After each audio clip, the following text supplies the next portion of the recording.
नमस्कार मित्रों, आप सभी को टी महेश सिंह का दिल से हार्दिक नमस्कार, अभिनंदन। दोस्तों, आज का हमारा फेवरेट टॉपिक है रक्षाबंधन। रक्षाबंधन की विशेषता क्या है? रक्षाबंधन को इतनी इम्पोर्टेंट भारत में क्यों दिया जाता है?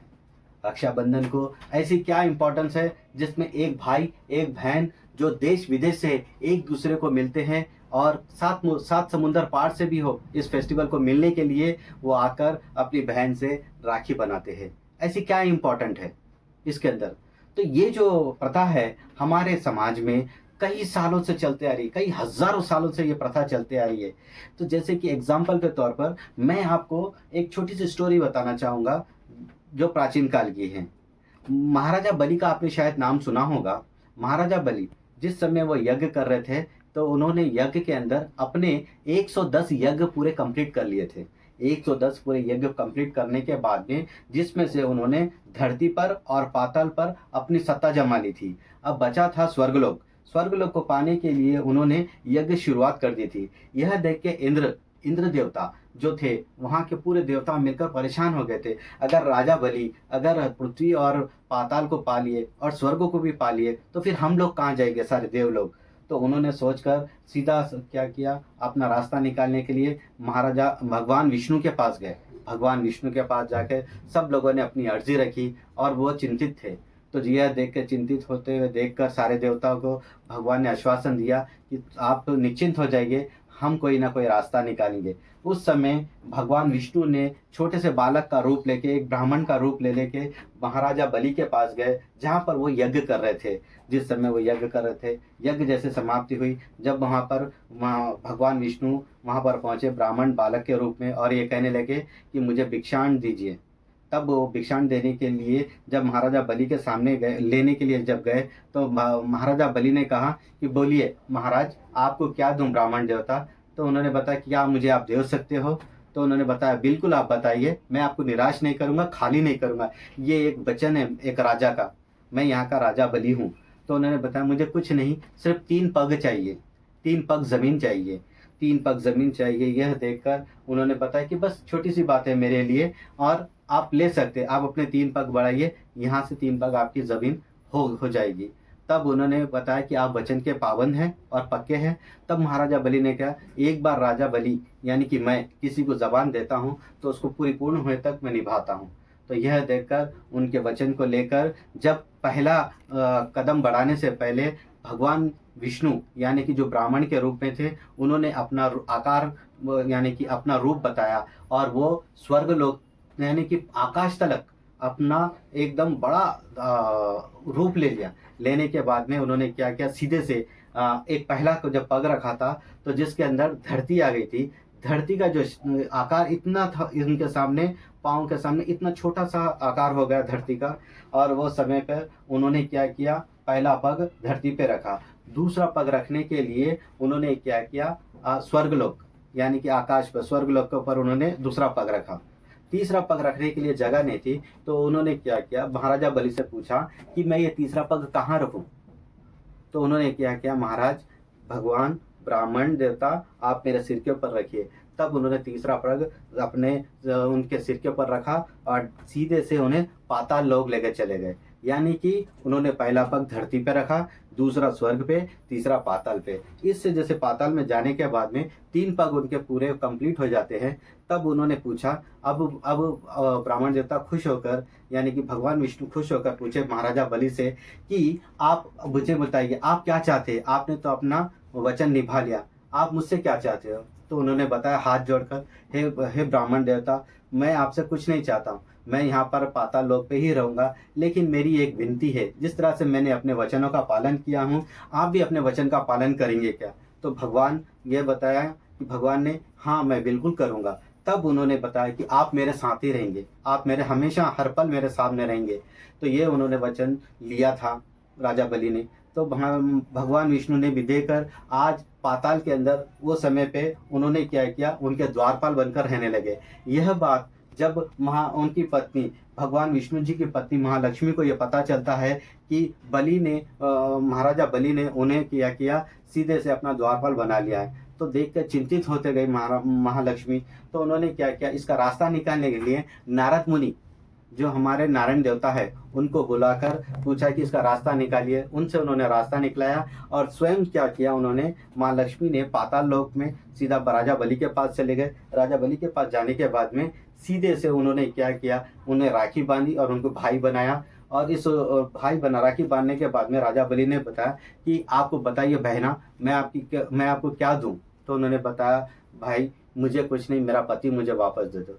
तो उन्होंने पूछा, आपके पति कौन है। तो ये जो है विष्णु भगवान, जो ये ब्राह्मण हैं, ये मेरे पति है, मैं इनको घर ले जाना चाहती हूँ भाई। तो उन्होंने अपने उसके लिए उन्होंने क्या किया, सीधे से भाई को उनके साथ भेज दिया। भाई ने ब्राह्मण देवता को यानी विष्णु भगवान को माँ लक्ष्मी के साथ में घर भेज दिया। इस प्रकार से भाई ने अपने वचन का पालन किया।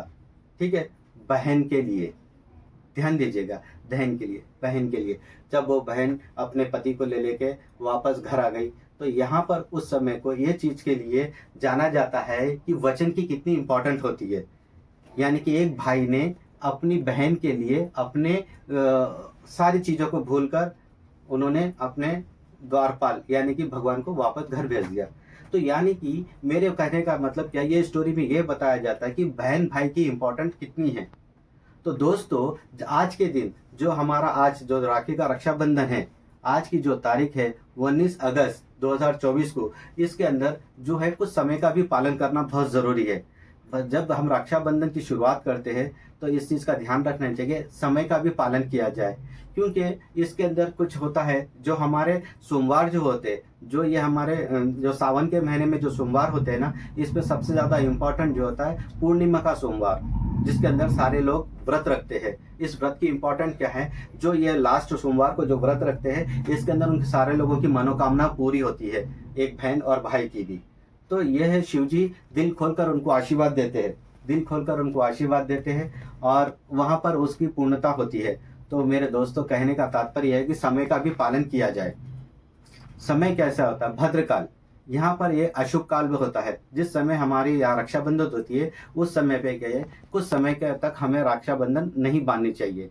वो समय होता है भद्रकाल का। ये भद्रकाल है कौन, भद्रकला है क्या? भद्रकाल कला जो है एक सूर्य भगवान की बेटी यानी शनि भगवान की बहन है, जिनके उनको आशीर्वाद था कि ये समय में जब काम शुरू करेंगे तब जो भी इस समय इनके समय पे काम करेगा वो अशुभ होगा। इसका बेस्ट एग्जाम्पल क्या है कि जिस साल में रावण को स्वर्णका जी ने राखी बांधी थी वो समय भी भद्रकाल का था, और उसी साल में रावण की पूरी लंका भी नष्ट हो गई थी और रावण भी नष्ट हो गए थे, यानी कि एक बहन अपने भाई को खो दी थी।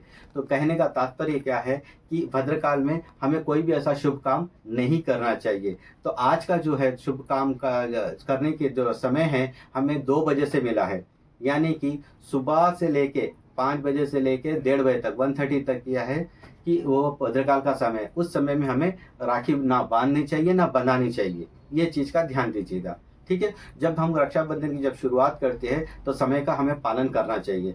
नेक्स्ट, अभी यहाँ पर कैसे है, बहन भाई के बीच में कुछ चीज़ों को ध्यान में रखना चाहिए। जैसे बहन रक्षाबंधन में बांधने के लिए जब बैठती है तो सबसे पहले उनकी शुरुआत जैसे कि रक्षाबंधन की होनी चाहिए कि पहले वो अपने भगवान को याद कर कृष्ण जी है या गणपति जी को राखी बांधने के बाद में अपने भाई को राखी बांधने की तैयारी करनी चाहिए, ठीक है। जब भी राखी बांधते हैं तो सिर के ऊपर, दोनों बहन भाई के ऊपर सिर के ऊपर कपड़ा होना चाहिए सफ़ेद कलर का, ठीक है। और जब भाई को जब राखी बांधते हैं तो उनका फेस जो है पूरब की तरफ रख के बिठाना चाहिए भाई को।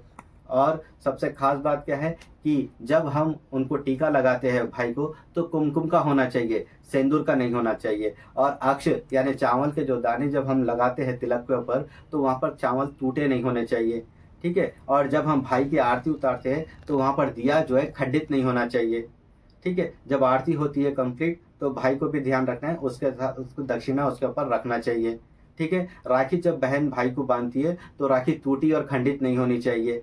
राखी के 3 गांठी बांधनी चाहिए। राखी भी की कुछ मर्यादा होती है और भाई को निभाना चाहिए।